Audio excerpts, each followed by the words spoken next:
With the Pandavas firmly establishing their rule over Indraprastha, Yudhishthira, the eldest among them and a man of unwavering dharma, aspired for something greater, not for power but for the fulfillment of duty. He wished to perform the Rajasuya Yajna, a grand royal sacrifice that would declare him Chakravarti Samrat, the emperor of all kings. However, such a title could not be claimed without proving one's supremacy over all the other rulers of Bharatavarsha. Every king had to either submit to Yudhishthira's rule or be conquered by force.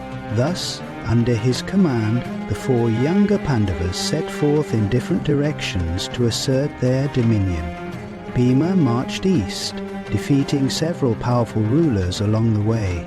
Arjuna rode north, displaying his unparalleled archery to subdue those who resisted.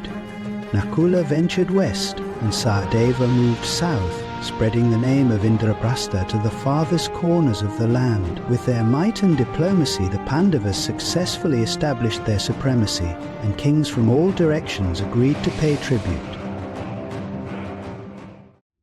But one obstacle still remained: Jarasandha, the mighty king of Magadha.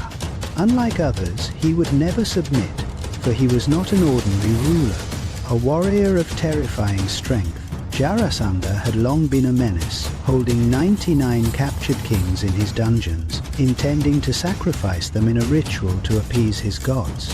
His power alone was enough to challenge Yudhishthira's claim to empire.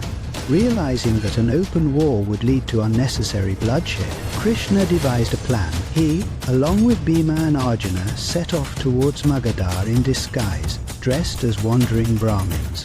Upon reaching Jarasandha's court, they revealed themselves and challenged him to a duel. Krishna knew that Jarasandha's strength could only be matched by Bhima, and thus the two warriors engaged in a brutal wrestling match that lasted 14 days and nights.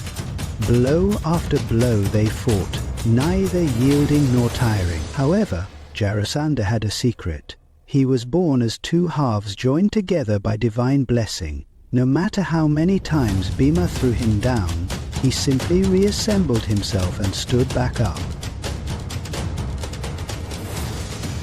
Then, at Krishna's silent signal, Bhima tore Jarasandha's body in half, this time throwing each half in opposite directions, preventing them from merging again.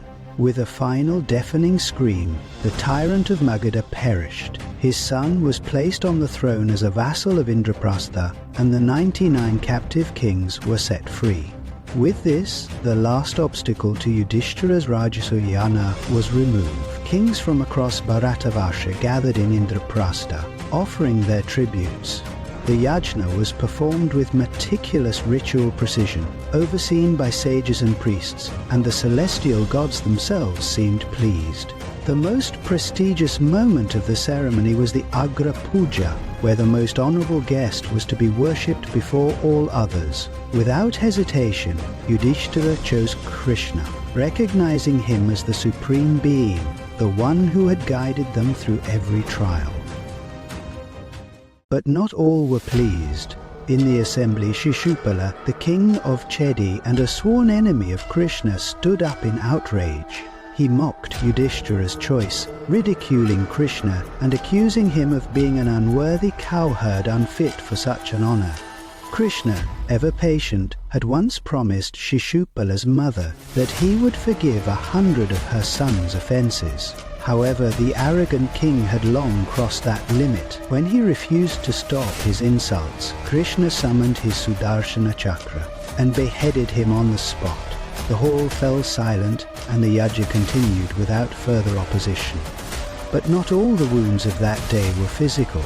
Among the guests was Duryodhana, the crown prince of Hastinapura, watching everything unfold with barely concealed fury.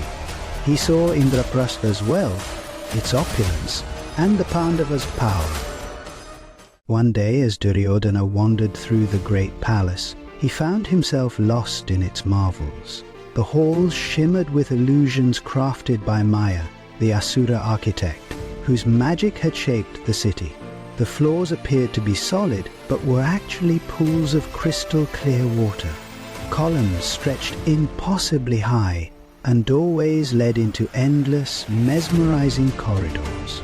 Duryodhana, despite his arrogance, was unprepared for such wonder. As he walked through the palace, he mistook a polished floor for a pool of water and lifted his garments to avoid stepping in, only to realize the floor was dry. Embarrassed, he continued, only to step forward and fall straight into an actual pool, his royal robes drenched. A burst of laughter echoed through the hall. Draupadi, standing nearby with her maids, had witnessed the scene. Though she did not intend malice, the sight of Duryodhana, her husband's sworn enemy, flailing in the water was too amusing to contain her laughter. But it was her words that sealed his wrath. "A blind man's son is also blind," she said, mocking both his misstep and his father Dhritarashtra.